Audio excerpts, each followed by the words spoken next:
అందరికీ నమస్కారం అండి. 2019-24 మధ్యలో సుదీర్ఘమైన పోరాటం చేసి అమరావతిని సాధించుకున్నాము. అమరావతి ఇకపోతే పోరాటం అయిపోయింది, జేఏసీల పని ముగిసింది. ఇక JAC and joint action committee అనేది ఎప్పుడైనా పోరాటాల కోసం చేసుకుంటాం. మా పోరాటం ముగిసింది. అమరావతిని కూటమి ప్రభుత్వంని మళ్ళీ తిరిగి తెచ్చుకున్నాము.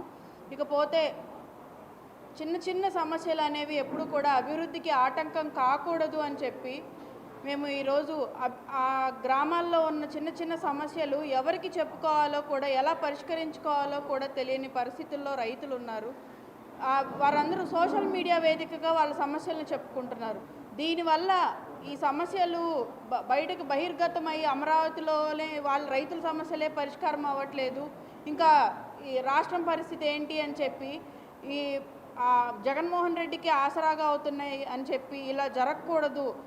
ప్రతి రైతు సమస్యని ప్రభుత్వం దృష్టికి తీసుకెళ్ళాలి, సిఆర్డీఏ దృష్టికి తీసుకెళ్ళాలి అనే విధంగా ఒక ఆలోచన చేసి, ఇందులో ఎటువంటి స్వార్థపరులకు కానీ, ఎక్కడ స్వార్థపూరితమైన ఆలోచనలకు కానీ కాకుండా నిజమైన సమస్యల్ని, జెన్యున్గా ఉండే సమస్యల్ని సిఆర్డీఏ దృష్టికి తీసుకెళ్ళి దాన్ని ఏ విధంగా పరిష్కరించవచ్చు అనే ఆలోచన కలిగిన కెపాసిటీ ఉన్న వ్యక్తుల్ని కూడా ప్రతి గ్రామం నుంచి ఇన్వాల్వ్ చేసి ఒక కమిటీని వేస్తామని చెప్పి సుధాకర్ గారు ఇనిషియేటివ్ తీసుకొని ఈరోజు ఈ కార్యక్రమాన్ని, ఈ మీటింగ్ ఏర్పాటు చేయడం జరిగింది.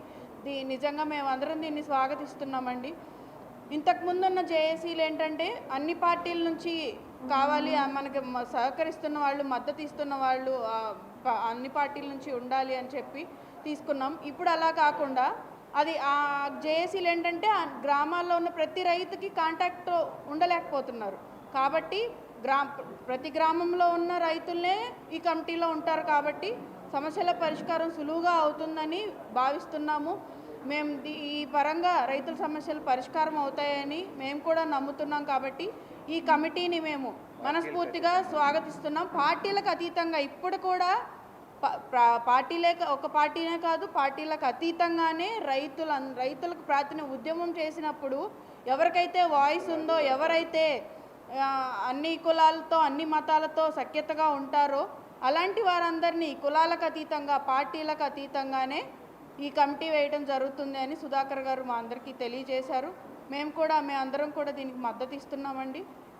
ఈ కమిటీ ద్వారానే రైతులకు ఉన్న సమస్యల పరిష్కారం అయ్యి ఇది ఒక సిఆర్డీఏ వారికి కానీ ప్రభుత్వానికి కానీ ఈ చిన్న చిన్న హెడేక్స్ అనేవి లేకుండా ఉంటాయి, అభివృద్ధి ఆటంకం లేకుండా జరుగుతుందని మేమందరం భావిస్తున్నాం.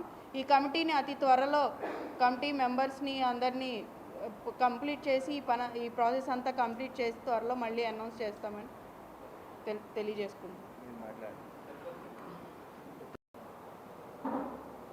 ప్రత్యేకంగా